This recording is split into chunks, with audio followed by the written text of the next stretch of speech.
ஓம் ஸ்ருதி ஸ்மிருதி புராணானாம் ஆலயம் கருணாலயம் நமாமி பகவத்பாதம் சங்கரம் லோகசங்கரம் சங்கரம் சங்கராச்சாரியம் கேசவம் பாதராயணம் சூத்திரபாஷ்ய கிருதௌ வந்தே பகவந்தः புனः புனः நிதயே சர்வவித்யானாம் விஜசே பவரோகிணாம் குரவே சர்வலோகானாம் தக்ஷிணாமூர்த்தயே நமः. ஓம் சகனா பவது சகனௌ புனக்து சக வீர்யங்கரவாவகை தேஜஸ்வினாவதீதமஸ்து மா வித்விஷாவகை. ஓம் சாந்தி சாந்தி சாந்தி. ஜீவயாத்ரா அது போறதுக்கு முன்னால ஒரு ஸ்டூடெண்ட் ஒருத்தர் கேட்ட கேள்வி, அழகான கேள்வி. அதற்குண்ட பதில் என்னன்னு நம்ம பார்த்துட்டு ஜீவயாத்திரைக்குள்ள போகலாம். அவங்க என்ன கேள்வி கேட்டாங்கன்னா, இறைவன் பார்ஷியாலிட்டி அற்றவர், விருப்பு வெறுப்புகள் அற்றவர், இவங்கெல்லாம் என் மீது அதிகமாக பக்தி செலுத்துகிறார்கள், அதனால் அவங்க மேல ஒரு விருப்பம், இவங்க பக்தியே செலுத்தல, இறைவன் வழிபாடே பண்றதில்ல, அப்படிங்கறதுனால அவங்களுக்கு மேலும் வெறுப்பும் அற்றவர், தாரதமியம் அற்றவர் சொல்லுவோம். நோ பார்ஷியாலிட்டி இறைவன் நாம சாஸ்திரம் சொல்லுது, இறைவன் சொல்றாரு. ஆனா சில இடத்துல அந்த கருத்துக்கு முரண்பாடு வருது. என்ன சொல்றாரு கீதையில? ஸ்ரத்தாவான் லபத்தே ஞானம். அது ஒரு இடம் கோட் பண்ணாங்க, ஸ்ரத்தையுடையவன் ஞானத்தை அடைகிறான். அடுத்தது இன்னொரு இடம் கோட் பண்ணாங்க, ஞானிமே பிரியகா, எனக்கு அந்த ஞானி ரொம்ப பிரியமானவன். அவரே சொல்லிட்டார் இல்லையா, இருக்கிறவங்கள எனக்கு யாரு பிடிச்சவங்கன்னு அவரே சொல்றாரு இல்ல.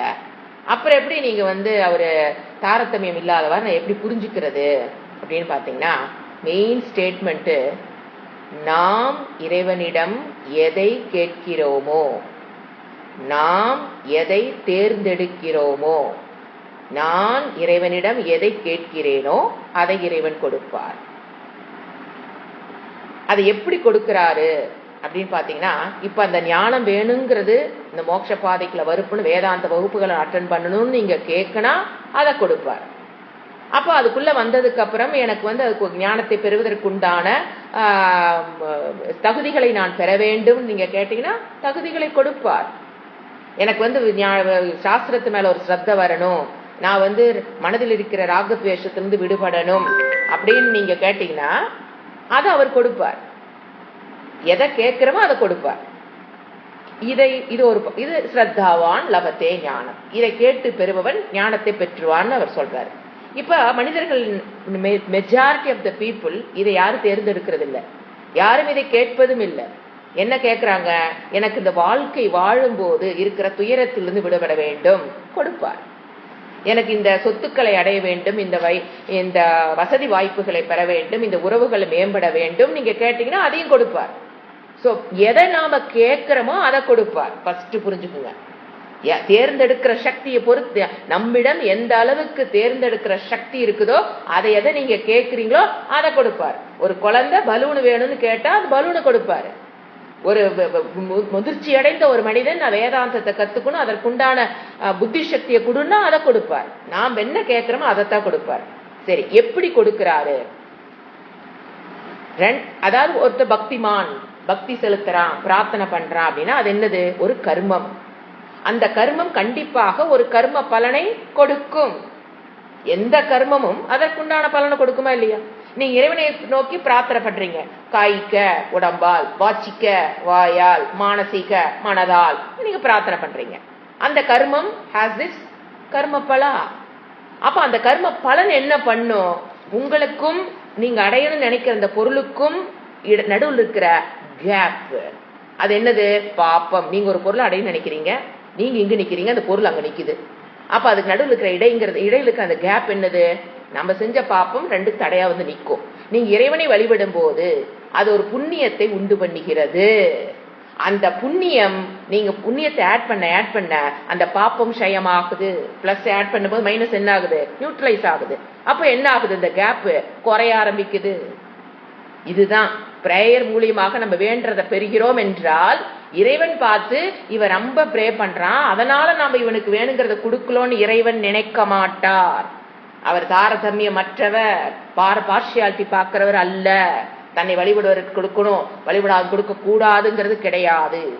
சோ வழிபாடுகள் அந்த எனக்கும் நான் அடையணும்னு நினைக்கிற அந்த பொருளுக்கும் இடையில் இருக்கிற அது ஞானமா இருக்கலாம், நீங்க ஒரு உறவுகளை கேட்கலாம், ஒரு வசதி வாய்ப்புகளை கேட்கலாம், ஆரோக்கியத்தை கேட்கலாம். அதுக்கு எனக்கும் ஆரோக்கியத்துக்கு ஒரு கேப் வருது அப்படின்னா அது டியூ டு மை பாப்பா. அது எப்படி நியூட்ரலைஸ் பண்ணலாம்? பக்தி. அது என்ன வழிபாடு? எந்த வழிபாடாகவும், வழிபாடு உடம்பாலோ வாக்காலோ மனசாலோ ஒரு பிரேயர் பண்ணி என்ன பண்றோம், அந்த பிளஸ் ஆட் பண்ணும்போது புண்ணியம்ங்கிற அந்த பிளஸ் போகும்போது பாப்பம் நியூட்ரலைஸ் ஆகும்போது இந்த கேப் என்ன ஆகும்? ரெண்டுக்கும் இடையில் எனக்கும் நான் அடையணும்னு நினைக்கிற அந்த பொருளுக்கும் இடையில் இருக்கிற கேப் குறைஞ்சு நாம் அந்த பொருளை அடைகிறோம். தெளிவாய்க்குங்க. இறைவன் பாரபட்சம் அற்றவர். அடுத்தது ஞானிமே பிரியக.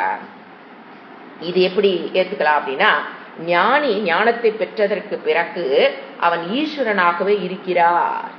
ஏன்? அந்த ஞானத்தை பெறுவதற்காக ஒரு முதல்ல எண்ணத்தை பெற்றிருப்பாரு. கல்மஷங்கள் நீங்கிய மனம். கல்மஷம் எது? மனதில் இருக்கிற அழுக்கு, ராகம், துவேஷம், மதம், மாத்சரியம், காமம், குரோதம், லோபம். அடுத்தது ஷரீர அபிமானம்ங்கிற அழுக்கு, அது அவரிடமிருந்து விலகி இருப்பதால். அடுத்தது நல்ல தெய்வீ சம்பத்துக்களை வளர்த்தி கொண்டதால் அவர் வாழும் போதே அவர் எல்லாம் இருக்கிறார், ஈஸ்வரனாகவே அவர் இருப்பதால் என்ன சொல்றாரு அவரு?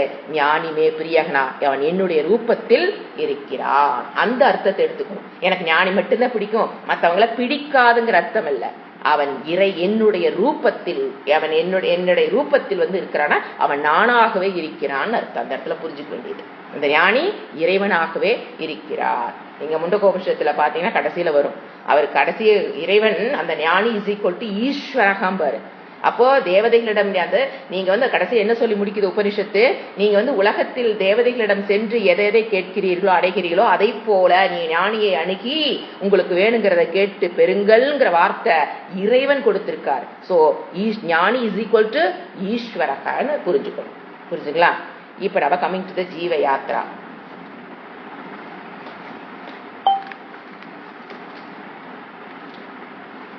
இப்ப நாம போன கிளாஸ்ல ஜீவ யாத்திரையில என்ன பார்த்தோம்? ஒரு ரத கல்பனை பார்த்தோம். அதனோட விளக்கங்கள் பார்த்தாச்சு. இன்னும் அதனோட வேர்ட் பை மீனிங் பார்க்கல, நான் படிக்கிறேன். ஜீவ யாத்திரனுடைய 3rd ஸ்லோகம். ஆத்மானம் ரதினம் பிரவீதி நிகமோ புத்திம் ச தத்சாரதிம் தேகம் ஸ்யந்தனமிந்திரியாணி துரகான் சப்தாதி தத்கோச்சரம் சேதப் பிரகரமாதரேண ச இமான் பஷ்யாம்ஸ்தனோத்யாத்மவான் தஸ்யைவாப்யமிதம் பதம் சுககனம் பாரம் பரம் ஹ்யத்வனக. இந்த ஸ்லோகத்தினுடைய போன கிளாஸ் இதனுடைய இது பார்த்தோம், விளக்கம் பார்த்தோம்.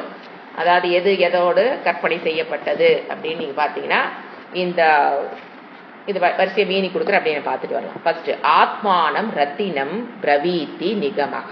ஃபர்ஸ்ட் வேர்டு ஆத்மானம் ரத்தினம் பபி.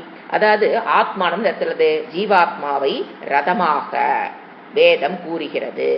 அதாவது ஜீவாத்மாங்கிறது இந்த ரதத்தில் செல்பவன். ரத்தினம்னா செல்பவன். ஆத்மான்னு இந்த இடத்துல ஜீவாத்மா, அந்த ரதத்தில் பின்னால உட்கார்ந்து செல்பவன். இது எங்க கொடுத்திருக்குது? நிகமகா கட்டோபனிஷத்தில் கொடுக்கப்பட்டிருக்கிறது. ஆச்சா. புத்திம் ச தத் சாரதிம். புத்திம் புத்தியை அது தேரோட்டியாக, முன்னா பின்னால உட்கார்ந்திருக்கவன் ஜீவாத்மா, அந்த தேரை ஓட்டுபவன் தேரோட்டி புத்தி. அந்த புத்தி தத்து சாரதிம். அடுத்தது என்ன சொன்னா? தேகம் ஸ்யந்தனம். அந்த ஸ்தூல சரீரம் தான் என்னது? ரத்தம். நம்மளுடைய சரீரம் தான் ரத்தம், ரத்தத்தோடு கற்பனை செய்யப்பட்டது. அடுத்தது இந்திரியங்கள் துரகான். துரகான குதிரைகளுக்கு ஒண்ணு. எப்படி துரகக அஸ்வகங்கிறது குதிரை, அது மாதிரி துரகங்கிறதும் குதிரையை குறிக்கும் சமஸ்கிருதத்துல. இந்திரியங்கள் குதிரைகள். சப்தாதி தத்து கோச்சரம். சப்தம் அதாவது நம்முடைய விஷயங்கள். அது என்னது? ரோடு, பாதை, நம்ம கண்ணுல பாக்குற விஷயம், காதுல கேட்கிற விஷயம், மூக்குல நோக்கிற விஷயம் எல்லாம் என்னது? பாதை. சேத்தக பிரகரகம். மனம்ங்கிறது கடி. சேத்தஸ்னா மனம். மனம் என்பது கடிவாளம். சோ என்ன கற்பனை? ஒரு ரதத்தில் உட்கார்ந்துக்கிறத சுவாமின்னு சொல்லுவோம். ரத சுவாமின்னு அந்த ரதத்தில் செல்பவன் ரத சுவாமி. அவன் ஜீவாத்மா. அப்புறம் அதுல தேரோட்டியா இருக்கிறவன் புத்தியா இருக்கணும். புத்திங்கிறது தேரோட்டியா கம்பேர் பண்ணப்படுது. மனம்ங்கிறது கடிவாளம், இந்திரியங்கிறது குதிரை. இப்ப எப்படி இருக்கணும்னு அவர் சொல்றாரு. அந்த ரதம் தான் நினைத்த அந்த ரத சுவாமி, ரதத்தில் உட்கார்ந்து அந்த சுவாமி ஜீவாத்மா தான் போற இடத்துக்கு போய் சேரணும்னா என்னென்ன கண்டிஷன் இருக்கணும்? ரதம் நல்ல கண்டிஷன்ல இருக்கணும். உடல் அந்த ரதம் நல்ல கண்டிஷன்ல இருக்கணும். அதை போல் இந்த ஜீவாத்மா இந்த உடலில் பயணம் செய்கிறார். ரதம்ங்கிறது என்னது? நமக்கு வாகனம். அதன் மூலியமாக நம்ம ஜீவாத்மா என்ன பண்றான்? டிராவலிங். அந்த ஆயுட்காலம் முடிகிற வரைக்கும் எதுல டிராவல் பண்றான்? இந்த உடலில். அப்ப அந்த உடல் எப்படி இருக்கணும்? ரதம் எவ்வளவு ஸ்ட்ராங்கா உறுதியாக இருக்கணுமோ அதை போல் உடல் ஆரோக்கியமாக இருக்க வேண்டும். அதுக்கு அடுத்தது அந்த புத்தி, அதாவது அந்த அவன் போய் சேர வேண்டிய இடத்துக்கு கரெக்டா போய் சேரணும்னா என்ன இருக்கணும்? அந்த இந்திரியங்கள் இருந்து வரலாம். இந்திரியங்கள்லாம் குதிரைகள். குதிரைகள் கட்டுக்குள் இருக்க வேண்டும். It should be tamed. அது நினைச்ச இடத்துக்கு போற மாதிரி குதிரைகள் அமையக்கூடாது. அதனால என்ன பண்ணுவாங்க? கண்ணுக்கெல்லாம் கட்டி ஒரு இந்திரியங்களை கட்டுக்குள் வச்சிருக்கணும். அப்படின்னு என்னது?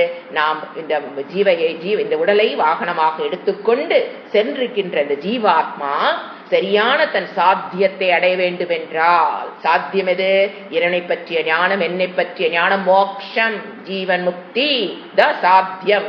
அதை அடையணும்னா இந்திரியங்கள் கட்டுக்குள் இருக்க வேண்டும். இந்திரியனா கண்ணு, காது, மூக்கு இதெல்லாம் அடைச்சு வைக்கிறது இல்ல. எதில் செலுத்தணுமோ அதுல செலுத்தி உடல் நோயுறாத விஷயத்துக்கு செலுத்தணும். மனம் எதற்கும் அடிமையாகாமல் பாதுகாத்து கொள்ளணும். புத்தி எதற்கும் மோகமடையாமல் பார்த்து கொள்ளணும். இதுதான் இந்திரிய அடக்கம். அந்த மாதிரி குதிரைகள் என்ன பண்ணி இருக்கணும்? எதன் மூலியமாக அடக்க முடியும் நீங்க இந்திரியங்களை? மனம். மன அடக்கம் தான் எதை கொடுக்கும்? இந்திரிய அடக்கம். ஏன்னா இந்திரியங்கள் ஆர் எக்ஸ்ட்ரோவர்ட். அது வெளியில போய்தான் ஆகணும். சோ அதை யாருக்கு கட்டுக்குள்ள கொண்டு வர முடியும்? மனம். மனக்கட்டுப்பாடு. அதுதான் என்னது? கடிவாளம். அந்த குதிரைகள் எதுக்கு கீழே வர வேலை செய்யணும்? கடிவாளத்துக்கு கட்டுப்படணும். அப்ப மனதுக்கு இந்திரியங்கள் கட்டுப்படணும். மனம் ஒண்ணு சொன்னா இந்திரியங்கள் எஸ் யுவர் மெஜஸ்டின்னு செய்யணும். அடுத்தது மனம். மனது கட்டுக்குள் இந்திரியங்கள் இருக்கணும். அதனுடைய இஷ்டத்துக்கு போற மாதிரி இருக்கக்கூடாது. சரி, மனம் யாரோட கட்டுக்குள் இருக்கணும்? புத்தி, சாரதி. அங்க உட்கார்ந்துருக்கான் பாத்தீங்களா? கடிவாளம் யார் கையில் இருக்கணும்? அந்த சாரதி, தேரோட்டியோட கையில் அந்த புத்தி. அதுதான் புத்தி. அவன் கையில் அந்த கடிவாளம் இருந்தா தான் அவன் நினைச்ச மாதிரி வண்டி ஓட்ட முடியும். அப்போ அந்த கடிவாளம் யாரோட கட்டுக்குள் இருக்குதோ? சாரதியோட கட்டுக்குள் இருக்கிற மாதிரி இந்த மனம் என்பது யாரோட கட்டுக்குள் இருக்கணும்? புத்தி. புத்தியோட கட்டுக்குள் மனம் இருக்கணும். ஏங்க எப்படிங்க? அதெல்லாம் எப்போ நம்ம புத்தி தன்னுடைய சக்தியை இழக்குதுன்னு பாத்தீங்கன்னா, எப்பவுமே இறைவன் கொடுத்த அறிவு எங்க இருக்குது? புத்தியில் இருக்குது. ஆனா சில சமயம் நம்ம கன்ஃபியூஸ், தவறு நடக்குது அப்படிங்கும் போது, மனக்கட்டுப்பாடு இல்லாத போது என்ன நடக்கும் பாத்தீங்கன்னா, மனம் என்ன பண்ணும்? புத்தியை ஓவர்லாப் பண்ணிடும். மனம் புத்தியை மழுங்கடிச்சிரும். எப்போ? புத்திக்கு மோகம்ங்கிற நோய் வரும்போது. மோகம் என்னது? உள்ளதை உள்ளபடி அறிகின்ற சக்தியை இழக்கும் போது என்ன நடக்கும்? புத்தி என்ன பண்ணிடும்? புத்தியை மனம் என்ன பண்ணிடும்? அமுத்தி வச்சிடும். அப்போ மனம் போன போக்கில் தான் அந்த வண்டி போகும். சாரதி நினைச்ச மாதிரி போகாது. மனம் கடிவாளம் எந்த திசையில போகுதோ அதுலதான் அந்த வண்டி போகும். அதான் என்ன சொல்லுவோம்? மனம் போன போக்கில் போக வேண்டாம்னு அடுத்து கேட்டுக்கணும். எதன் போக்கில் போகணும்? புத்தி போன போக்கில் போன அர்த்தம். அடுத்த லைன் அண்டர்ஸ்டுட். மனம் போன போக்கில் போக கூடாது. புத்திக்கு என்ன தெரியும்? எது சரி, எது தவறு, எது நல்லது, எது கட்டதுங்கிற அறிவு எங்க இருக்குது? புத்தி. அந்த பேச்ச மனம் கேட்கணும். அப்ப என்னது? அங்க உட்கார்ந்து இருக்கிற சாரதியோட கட்டுக்குள் கடிவாளம் இருக்கணும். அந்த கடிவாளத்தோட கட்டுக்குள் குதிரை இருந்தால் அந்த ரத சுவாமி போக வேண்டுவன் போற இடத்துக்கு ரதம் நல்ல கண்டிஷன்ல இருந்தா தான் போற வேண்டிய பாதை. அடுத்தது பாதை. அந்த சாரதிக்கு என்ன அறிவு இருக்கணும்? அந்த புத்திக்கு, அந்த வண்டி ஓட்டுறவன் எங்க போகணும், எவ்வளவு தூரம், எங்க போக சொல்லியிருக்காரு, பின்னால போந்திருக்கிற ஓனரு எங்க போக சொல்றாரு, அறிவு அந்த சாரதிக்கு இருக்கணும். அதை போல நம்ம புத்தியில் எது வாழ்க்கையில் சாத்தியம், நான் எதுல கஷ்டப்பட்டு இருக்கோம், அதுல இருந்து வருவதற்கு எது காரணம், அதாவது இந்த துக்கத்திற்கு காரணம் சம்சார துக்கம், அதற்கு காரணம் என்னிடம் இருக்கிற அஞ்ஞானம். அதுல தெளிவு இருக்கணும். சம்சார துக்கம்னு என்னங்க முதல்ல? அதனால ஏன்னா சம்சாரங்கிறத கரெக்டா புரிஞ்சுக்கணும். நான் வாழ்க்கையில சம்சார துக்கப்படுறேன் அப்படின்னு என்ன அர்த்தம்?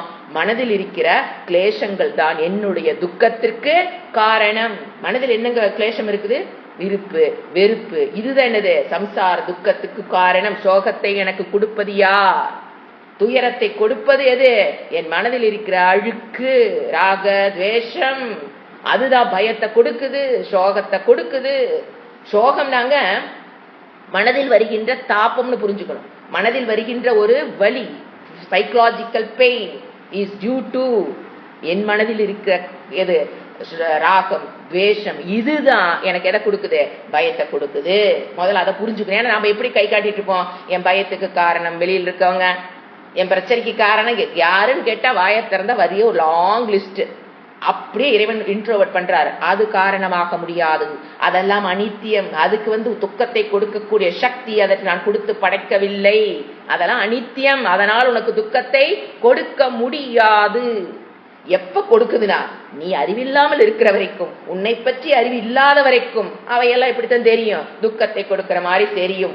உண்மையில் உனக்கு துக்கத்தை கொடுப்பது உன் மனதில் இருக்கின்ற விருப்பு, வெறுப்பு, அந்த துக்கம்ங்கிறது பயம், சோகம்னு எடுத்துக்கலாம். இந்த மாதிரி பயம் எனக்கே வருது, சோகம், சைக்கலாஜிக்கல் பெயின் ஏன் வருதுன்னா காரணம் மனதில் இருக்கிற அழுக்கு. அதை நீக்குவதற்கு தான் என்னது? கர்மயோகம். இதன் மூலியமாக இதுதான் என்னோட துக்கத்துக்கு காரணம்னு முதல்ல புரிஞ்சுக்கணும். புத்தி ஃபர்ஸ்ட் பாயிண்ட் எது? என்னுடைய மனதில் இருக்கிற அழுக்கு தான் காரணம். அதுல நிச்சயாத்மிகா புத்தி அங்கிருந்து ஆரம்பிக்கும். அடுத்தது தர்மத்துக்கு உட்பட்டான ஒரு வாழ்க்கை வாழணும், அதுல ஒரு நிச்சயம் இருக்கணும். அதுதான் எங்களை எங்க கூட்டிட்டு போகும்? தர்மத்துக்கு உட்பட்ட வாழ்க்கையும் தான் எங்க கூட்டிட்டு போகும்? பக்தி, இறை வழிபாடு. அங்க போவோம், பக்தி, இஷ்ட தேவதா வழிபாடு. அந்த பக்தி தான் உங்களுக்கு என்ன கொடுக்கும்? அந்த ராகத்வேஷத்தில் விடுபடுகிற அந்த விவேக சக்தியை அந்த புண்ணியம் கொடுக்கும். அது பிரித்தறிகின்ற சக்தியை புண்ணியம் கொடுக்கும். இதுல தெளிவு இருக்கணும். நான் பக்தி மார்க்கத்துல போகணுங்கிற தெளிவு இருக்கணும். அடுத்தது இதெல்லாம் புத்தி சக்தி இருக்கணும். புத்தி சக்தி, இந்த அறிவெல்லாம் புத்திக்கு இருக்கணும். நான் போய் சேர வேண்டிய இடம் இது, போற பாதை இது, அந்த பாதையில் போவதற்கு இதெல்லாம் மனதில் இருக்கிற அழுக்கிலிருந்து விடுபடணுங்கிற உறுதி இருக்கணும். தர்மத்துக்கு உட்பட்ட நான் வாழ்க்கை வாழணுங்கிறதுல உறுதி இருக்கணும். அதன் மூலியமாக என்னை நான் தயாரித்து, என்ன சொல்றது, ஐ மேக் மீ குவாலிஃபைடு, நான் இது என்னை தகுதி உள்ளவனாக ஆக்கிக் கொள்ள வேணுங்கிறதுல உறுதி இருக்கணும். தகுதி உள்ளவன என்னங்க? மனதில் இருக்கிற அழுக்கெல்லாம் போய் நல்ல பண்புகளை கொண்டு வரணுங்கிறதுல உறுதி இருக்கணும். புத்தியில உறுதி பண்ணி இருக்கணும்.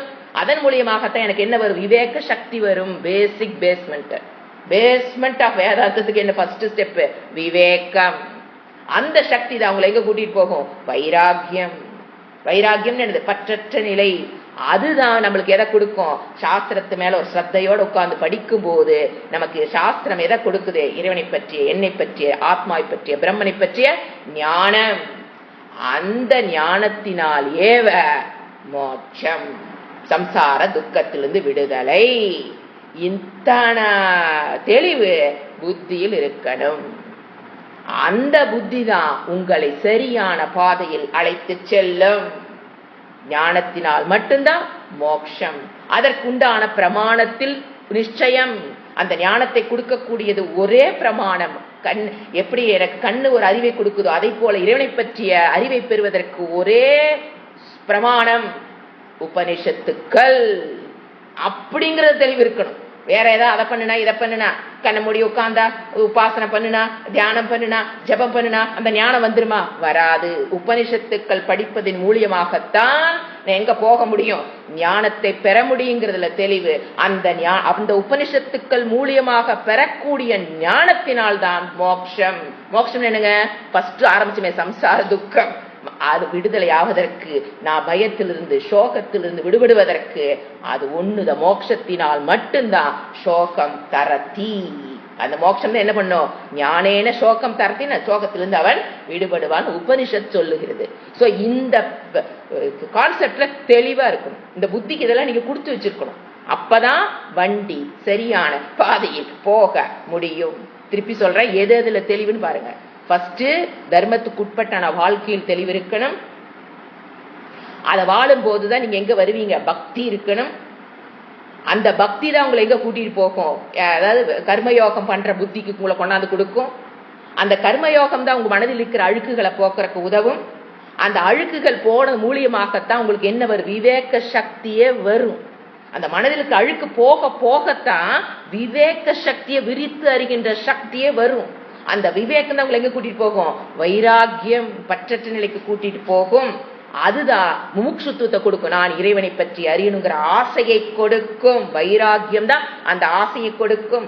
ஆசை வந்துட்டு வீட்டுல கொண்டுட்டா பத்துமாங்க? முடியாது. என்ன பண்ணணும்? ஒரு குருமுக்கேன போய் சாஸ்திரத்தை படிக்கணும். அந்த கரண சுத்தி குவாலிபிகேஷன் பெற்று நான் இறைவனை சாஸ்திரத்தை உபனிஷத்துக்களை படித்துதான் அந்த ஞானத்தை பெற முடியுங்கிறதுல தெளிவு இருக்கணும். அதுக்கப்புறம் அதுல ஸ்ரத்தையுடன் படித்து அதில் அந்த ஞானத்தை பெற்றால் மட்டும்தான் ஞானேன ஏவ மோட்சம், சம்சாரத்திலிருந்து விடுதலை. என் மனதில் இருக்கிற பயம், சோகம் எல்லாத்திலும் விடுதலை ஆகணும்னா இந்த வழியை தவிர வேற வழி இல்லைன்னு வண்டிய சாட்டை வச்சு அடிச்சான குதிரை சல்லுன்னு ஓடும். அதே போல் நம்ம வாழ்க்கை கடன்னு போயிட்டு இருக்கோம். இல்லைன்னா இங்க கொஞ்சம் தூரம் அங்க குதிரை அவங்க இஷ்டத்துக்கு கொடுங்க, குதிரையை அதை இஷ்டத்துக்கு விட்டு பாருங்க, கடிவாளத்தை அது இஷ்டத்துக்கு விட்டு பாருங்க, கொஞ்சம் தூரம் இங்க போகும், கொஞ்ச நேரத்துக்கு அங்க போகும், கடைசியில் கொண்டு முட்டு சேர்ந்து கொண்டு நிக்க வச்சுட்டு இல்லை ஏதோ ஒரு குளிக்கல தள்ளி. இதுதான் இந்த அறிவு இல்லை. இந்த புத்திக்கு நீங்க இதை கொடுத்துருக்கணும். கொடுத்தாதான் புத்தி உங்களை வழி நடத்தி செல்லும். ஏன்னா நீங்க யார் பேச்ச கேட்கறீங்க? உங்க ஓல் உடம்பு இங்கிருந்து எந்திரிச்சு போன்னு யார் ஃபர்ஸ்ட் சொல்லுவா? புத்தி பேச்சுதான் நம்ம கேட்போம். மன பேச்சு நம்ம அதிகமா கேட்க மாட்டாங்க. புத்தி என்ன சொல்லுதோ இது சரின்ட்டா செஞ்சிடணும். கை காலெல்லாம் கடை வேலை செய்தா. சோ புத்திக்கு இத்தனை அறிவை கொடுத்திருக்கணும். நீங்க கொடுத்தோம்னா கொடுக்கப்படுகிறது. இப்ப நீ வேதாந்த வகுப்புகள் வரும்போது இந்த புத்தி உள்ள வரும். இதுல தெளிவானா நீங்களுடைய டிராவல் சாத்தியத்தை நோக்கி கண்டிப்பாக செல்லும். அதுல டவுட்டே கிடையாது. இல்லைன்னா அது குதிரை நினைச்ச இடத்துக்கு போனாலும் அந்த ஜீவா அதுல உட்கார்ந்து இருக்குவேன் ரதசுவாமி நான் நினைக்கிற இடத்துக்கு போக முடியாது. அதுவும் போக கூடாத இடத்துக்கு போய்விடுவான். அதுதான் ரொம்ப கஷ்டம். அதாவதுங்க போக வேண்டிய இடத்துக்கு போகாம இருக்கிறது கூட பரவாயில்ல. ஆனா போக கூடாத இடத்துக்கு அவ போறான் பாத்தீங்களா, அதுதான் அவ அனுபவிக்கிற கஷ்டம். போய்விடுவா. நீங்க புத்திக்கு இத்தனை தெளிவு கொடுத்திருந்தீங்கன்னா பாதை எப்படி இருக்கும், அந்த விஷயங்கள் எந்த விஷயத்துல நம்ம எது நல்லது, இந்த பாதையில் போறதுக்கு எந்த பாதை நல்லது, இதெல்லாம் முடிவு பண்ணணும். இது ஸ்ரேயஸ், எனக்கு இது நல்லது, இது எனக்கு கெட்டது, நல்லதை தேர்ந்தெடுக்கணும். இது எனக்கு பிடிக்குதுங்கிறதுக்காக நான் அதை தேர்ந்தெடுக்க கூடாது. இது ராகத்வேஷம். எனக்கு நல்லது சில சமயம் கஷ்டமாவும் இருக்கும், ஆனா அது நல்லதுங்கிறதுக்காக நான் தேர்ந்தெடுக்கிறேங்கிற ஒரு செகண்டும் நீங்க தேர்ந்தெடுத்து வாழ்வதில் தான் நீங்க எடுக்கிற முடிவுகள் தான் நீங்க இப்ப உட்கார்ந்து இருக்கிற இடமே. ஒவ்வொரு முடிவும் உங்களை கொண்டாந்து ஒரு இடத்துல நான் உட்கார்ந்துருக்கேன் நீங்க நினைச்சீங்கன்னா because of your decisions. Decisions யாருங்க எடுக்கிறது? புத்தி. சோ புத்தி இந்த அளவுக்கு தெளிவாக இருக்கணும். அடுத்தது யக இமான, எவன் இந்த இந்திரிய கூட்டங்களை வசியாம் ஸ்தோதி வசீகரம் செய்கிறானோ, தன் கட்டுக்குள் கொண்டு வருகிறானோ, எது இந்திரியங்களை கண்ணு காது மூக்கு வாயலாம், ஆத்மவான் தன்னை இழக்காமல் இருப்பான். இந்த மாதிரி இந்திரிய கட்டுக்குள்ள தன் கட்டுக்குள் கொண்டு வந்துட்டானா அவ தன்னை இழக்க மாட்டான். தன்னை இழத்தல்னா என்னங்க? வாட் யூ மீன் பை தன்னை இழத்தல்? அப்பதான் இழக்காமல் இருப்பேன். கண் ஒண்ணு பாக்குதா, அது முன்னாலேயே ஓறது, அது மேல ஆசை, அதை அடைவதற்குண்டான செயல்கள். அப்படி காதல் ஒண்ணு கேட்கிறோமா, பக்கத்து வீட்டுக்காரர் ஒண்ணு சொன்னாங்க, அந்த விஷயத்தையே சிந்திக்கிறது, அதை அடைவதற்குண்டான முயற்சியே வாழ்க்கையில ஓடுறது. கண்ணில் ஒண்ணு பார்த்தோம்னா அது பின்னால. காதல் ஒண்ணு கேட்டா அப்ப நாம என்ன பண்றோம்? நம்மை இழந்து விஷயங்களுக்கு பின்னால போய்விடுகிறோம். என்னை நான் இழத்தல். இந்திரியங்கள் கண்டிப்பா உங்களை செய்யும். சூழ்நிலைக்கு அடிமையாகுதல். அது என்னது? அதையெல்லாம் கட்டுப்படுத்தி வசீகரம் பண்றான், தன் கட்டுக்குள் கொண்டு வருகிறானோ தஸ்ய ஏவ போட்ட அவனேதான், அவனுக்குத்தான், எவனுக்கு மனம் இந்திரியம் எல்லாம் கட்டுக்குள்ள வருதோ அவன்தான் இதம் இந்த பதம் நித்யானந்த பதம். மோட்சத்துக்கு ஒரு டெபினிஷன் நித்யானந்த பதம். அவன்தான் இந்த பாதையில் சுகமான ஸ்வரூபத்தை அடைய ஆனந்த பிராப்தி, துக்க நிவிருத்தியை, ஜீவன் முக்தியை வாழும் பொழுதே அடைய முடியும். எப்படியாமா? சுக கனம், சுகஸ்வரூபம். கனம்னு சொரூபம். நம்மளுடைய சொரூபம் எங்க போய் நாம் நிக்க? நம்மளுடைய சொரூபமே என்னது? ஆனந்த சொரூபம். ஆனா நமக்கு தெரியுறது இல்ல. இதெல்லாம் விளக்கங்கள் போக போக அந்த மீமாம்சா பண்ணோம்னா நமக்கு புரியும். சுகம்ங்கிறது என்னுடைய சொரூபம். நாம என்ன நினைச்சிட்டு இருக்கிறோம்? வெளியில இருக்கிற பொருள்கள் நமக்கு சுகத்தை கொடுக்குன்னு நினைக்கிறோம். அதல்ல, என்னுடைய சொரூபமே ஆனந்த சொரூபம். நான் அதை விட்டுட்டு வெளியில வந்ததுனாலதான், என்னை இழந்ததுனாலதான் எனக்கு துக்கமே. சோ பாரம்பரம் அப்படின்னு என்ன? சம்சாரத்தினுடைய எதிர்கரை எது? இந்த பக்கத்துக்கு அந்த பக்கம் என்னது கரை? மோட்சம். அந்த மேலான பாதையை இந்த பக்கம் நான் இதுல கஷ்டப்பட்டு இருக்கேன். சம்சாரங்கிற இக்கரையிலிருந்து நான் மோட்சம்ங்கிற அக்கறைக்கு போக முடியும். அதாவது ஒரு சுக்கமுனி உங்களுக்கு தெரிஞ்சிருக்குன்னு நினைக்கிறேன், அவருடைய ஸ்டூடெண்ட் அவர்கிட்ட கேட்டாராம் சுக்கமுனிகிட்ட, ஏங்க எனக்கு வந்து மன அடக்கம் இந்திரிய அடக்கம் எல்லாம் வந்துருச்சான்னு எப்படி ஏன் கண்டுபிடிக்க, நானும் ப்ராக்டிஸ் பண்ணிக்கிட்டே இருக்கிறேன், ஆனால் அப்பா பார்த்தா ஏதோ ஒன்று வந்துற மாதிரி தெரியுது, எனக்கு ஃபுல்ஃபில் ஆகிட்டு எப்படி கேட்கறது அப்படின்னாரு. அவர் என்ன சொன்னாராம், ஒரு கப் எடுத்துக்கோ, சின்ன கப்பு, நிறைய எண்ணெய் ஊற்றிக்கோ, தள்ளும்புற அளவுக்கு எண்ணெய் ஊற்றிக்கோ, கையில் பிடிச்சிக்கோ, கோயில் பிரகாரத்தை சுற்றி வரணும். அவர் சொன்னாராம், இது என்ன நான் சுற்றிடுவேன், சுற்றினா உனக்கு இந்திரிய அடக்கம் மன அடக்கம் வந்துருச்சு. கோயிலுக்குள்ள என்ன எல்லா பாடல்கள் ஒரு பக்கம் வாசித்துட்டு இருப்பாங்க, டான்ஸ் ஒரு பக்கம் ஆடிட்டு இருப்பாங்க. அந்த காலத்துல கோயில் தானே மேடம்லாம் அமைச்சு பார்த்தீங்கன்னா ஒரு விழாக்கள்ல அந்த மாதிரி சமயத்தில் நான் வந்து எதுலேயுமே மனசிதறடிக்காமல் கோயில 3 முறை ஒரு சொட்டு எண்ணெயோட சிந்தாம சுத்தி வந்துட்டீன்னா, அவர் சொன்னாராம் உனக்கு இந்திரிய அடக்கம் மன அடக்கலாம் வந்துருச்சு அப்படின்னு ஒரு இது சொல்லுவாங்க. அந்த மனம் சிதறாமல் எண்ணில் நான் இருத்தல், அப்பதான் என்ன கீழே வராது. என்ன சிந்தாம போகணும்னு எங்க இருக்கணும், ஏன்னா அந்த எண்ணில் நான் இருத்தல், எண்ணெய் வேற இடத்துல விடுறதுன்னா என்ன அர்த்தம் பாத்தீங்கன்னா இதுதான். நீங்க அந்த எண்ணெய் ஒரு டிராப் கூட வரக்கூடாதுன்னு நினைச்சீங்கன்னா, உங்களிடம் நீங்கள் இருந்தால் அந்த எண்ணெய் வராது, வெளியில் விழுகாது. எப்ப என்னை விட்டு நான் வெளியில போறனோ, அங்க ஒரு பாட்டு சத்தம் கேட்குது, கவனம் சிதறும் போது என்ன பண்ணிடுவீங்க, எண்ணெய கீழே தள்ளும்பிடாவே போதும், ஒரு ஜக்கான எண்ணெய் ஒரு சொட்டு எண்ணெய் உளுந்துரும். இதுதான் எண்ணில் நான் இருத்தல், நான் அப்படி இருக்கணும். அப்ப என்னை நான் இழத்தல்ங்கிறது, இப்ப வெளியில ஒரு பாட்டு கேட்குது, கோயில்ல ஒருத்தர் டான்ஸ் ஆடுறாங்க, இல்ல பூஜை அடிக்கிறது, இல்ல பூ எதையோன்னு பாக்குற ஒரு 4 பேர் தெரிஞ்சவங்க வர்றாங்க, அப்படிங்கும் போது என்னை நான் என்ன பண்றாங்க, இழந்து விடுகிறேன். அது அவர் சொன்ன ஒரு கதை. ஓகே, இப்ப அடுத்த ஸ்லோகம் போகலாம். 4வது, இது அழகான ஸ்லோகம். பிராப்யம் தத்பரம் சுகம் கி முனையோ மோக்ஷம் சமாசக்ஷதே ஜீவேஷான ஜகத் விசேஷரஹிதம் ஞானைக்க சாத்யம் த்ருவம் ஏனாத்மன்யதிரோஹிதஸ்வமகிமானந்தாத்மகோ பாசதே மித்யாத்யாசமதிஷ்சயேன கலதி ஞானம் ததேவா மலம். இதோட மீனிங் பார்க்கறதுக்கு முன்னால ஒரு விளக்கம் பார்த்துட்டு நம்ம போகலாம். உங்களுக்கு நான் அந்த விளக்கம் தான் வாட்ஸ்அப்பில் கொடுத்துருப்பேன். சுகம் படிக்கும்போது நம்ம ஒரு சுகத்தை பற்றின ஒரு விசாரம் பண்ணணும், ஒரு தெளிவாகணுங்கிறதுக்காக சுகத்தை பற்றி ஒரு விசாரம் பண்ணிட்டு நாம் இந்த ஸ்லோகத்துக்குள்ள போகலாம். அதாவது 2 விதமான சுகம் சாஸ்திரம் சொல்லுது. ஒன்று மோக்ஷ சுகம், சுகம்னாலும் ஆனந்தம்னாலும் ஒன்று தாங்க.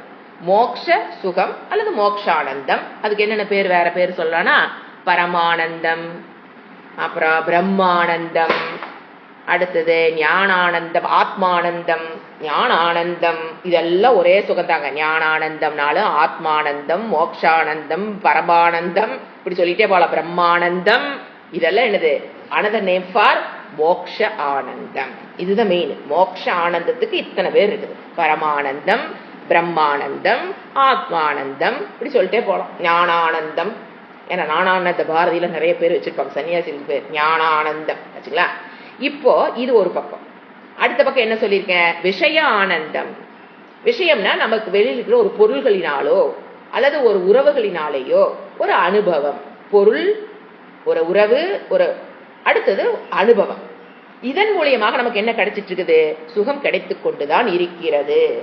2க்கும் உள்ள வித்தியாசம் என்ன? ஏன்னா ஆனந்தம் ஆனந்தம் சொல்லிட்டே இருக்கீங்களே, அது எப்படி இருக்கும் அந்த மோக்ஷ ஆனந்தம், இப்ப நான் அனுபவிக்கிற ஆனந்தத்துக்கும் உள்ள வித்தியாசம் என்ன அப்படிங்கறத இப்ப நாம பார்க்கலாம். ஃபர்ஸ்ட் வந்து மோக்ஷானந்தத்தை அனுபவிப்பவனுக்கு பேரு ஞானி. ஃபர்ஸ்ட் டிஃபரன்ஸ் அங்க எனக்கு கொடுக்கலன்னு நினைக்கிறேன். அந்த மோக்ஷானந்தத்தை அனுபவிப்ப இந்த உலகத்தில் இருக்கிறானா இல்லையா, இருக்கிறார். யாரு, ஞானி. அந்த பக்கம் விஷயானந்தத்தை அனுபவிப்பங்க யாரு, அவரை தவிர மற்றவங்கள யாரு, அஞ்ஞானி. ஞானி அஞ்ஞானின்னு சொல்லுவோம். ஞானத்தை பெறாதவர்கள், தன்னை பற்றிய ஞானம் வேற எங்கேயும் வேண்டாங்க, தன்னை பற்றிய ஆத்ம ஞானத்தை பற்றிய அறியாதவர்கள் எல்லாருமே அஞ்ஞானி. ஃபர்ஸ்ட் சொல்றாரு, நமக்கு தெரிஞ்ச சுகத்தை வச்சுட்டு நம்ம தெரியாத சுகத்துக்கு வரலாம். ஏன்னா இப்ப நமக்கு எல்லாம் விஷய சுகம்ங்கிறது நல்லா தெரியும், அதை அனுபவிச்சுட்டு இருக்கிறோம்.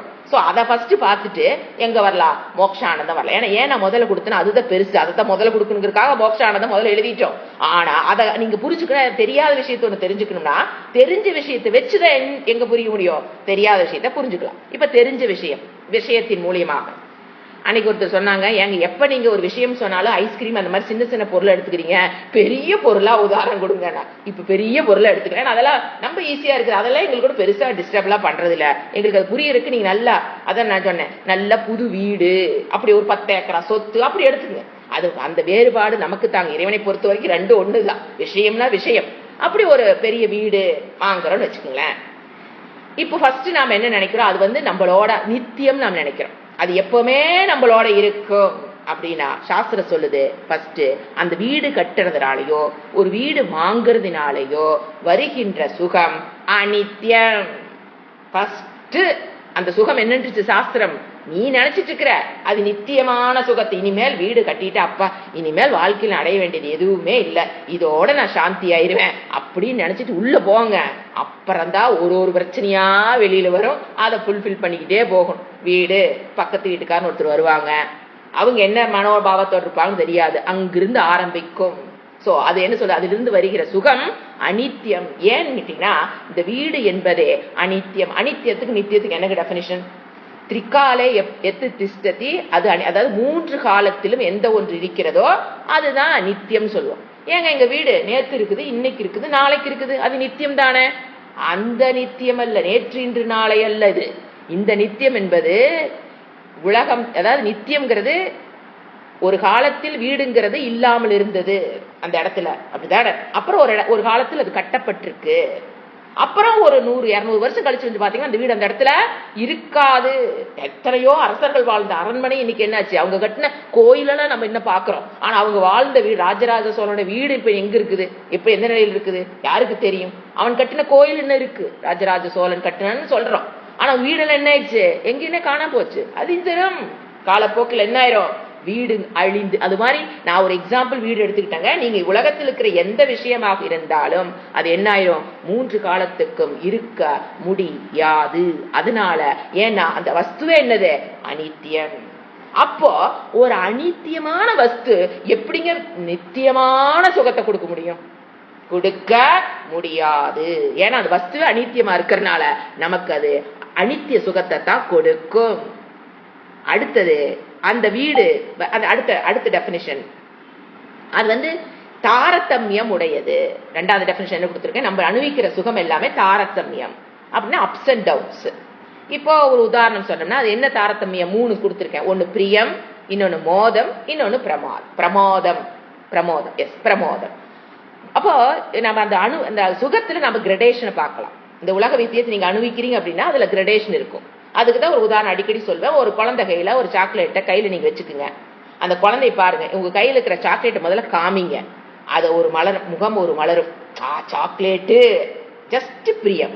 அது இன்னும் அது கைக்கு வரல, சாப்பிடல, ஜஸ்ட் பார்த்தோன்னே ஒரு பொருளை நீங்க பாக்குறீங்க, வீடுன்னு எடுத்துக்குங்க, ஒரு வீட்டை பார்த்தோன்னே என்ன வருது, பிரியம்.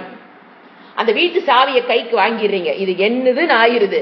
அதை விட அது சுகம் அதிகமா? வீட்டை பார்க்கும்போது ஒரு சுகம் வந்தது, ஆனா அதை விட வீட்டு சாவி நம்ம கைக்கு வந்துருச்சுக்கும் போது அந்த சுகத்துக்கு பேரு, அந்த கிரடேஷன், ஹையர் லெவல் ஆஃப் ஆனந்தம், நெக்ஸ்ட் லெவல் ஆஃப் ஆனந்தம், அந்த ஆனந்தத்துக்கு பேரு மோதம்.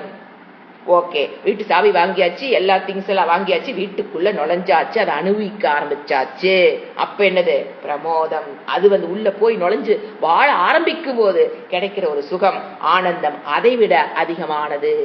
சோ ஒரு அதே மாதிரி அந்த குழந்தை சாக்லேட்டை பார்க்கும்போது ஒரு சுகம் அதுக்கு கிடைக்கும், அது கைக்கு இருந்தா நீ வச்சுக்கோன்னு கொடுக்கும்போது அடுத்த ஆனந்தம், அதை விட அதிக ஆனந்தம் எங்க இருக்குது, அதை பிரிச்சு வாயில போட்டதுக்கு அப்புறம் அந்த ஒரு நொடி அதுக்கு என்ன கிடைக்கும், பிரமோதம். இதுதான் நம்ம அனுபவிக்கிற சுகத்தில், உலக இருக்கிற விஷயத்தில் இருக்கிற சுகத்தில் வேறுபாடு, தாரதமியம் உண்டு. ஆனா இந்த பக்கம் ஆப்போசிட் எப்படி புரிஞ்சுக்கணும், அந்த மாதிரி ஆத்ம ஞானம், மோக்ஷானந்தம், பரமானந்தம் எல்லாத்திலையும் அந்த மாதிரி ஒரு ஞானம் எடுத்துட்டா ஞான மோக்ஷம். அந்த மோக்ஷானந்தத்தில் நோ தாரதமியம். இதுதான் செகண்ட் டிஃபரன்ஸ் பிட்வீன் உங்களுக்கு விஷயத்தின் மூலியமாக கிடைக்கிறதுக்கும் மோட்சத்தின் அடைந்ததுக்கு அப்புறம் கிடைக்கிற அந்த ஆனந்தத்துக்கு உள்ள வேறுபாடு. அடுத்தது 3வது, இந்த உலக விஷயத்தில் நம்ம ஒரு பொருள் அனுபவிக்கிறோம்னா நான் வேறு, இந்த அனுபவிக்கிற பொருள் வேறு, அந்த வேறுபாடு இருக்கும் இல்லைங்களா? நான் வேறு, இந்த வீடு வேறு. அந்த வீடு அல்லது சாக்லேட் இது வேறு, அது துவைதம் இரட்டை இருக்கும். நான் வேறு, அந்த பொருள் வேறு. நான் இந்த பொருளை அனுபவித்து நான் சுகத்தை காண்கிறேன். அங்க என்ன இருக்கும்? வேறுபாடு, துவைதம்.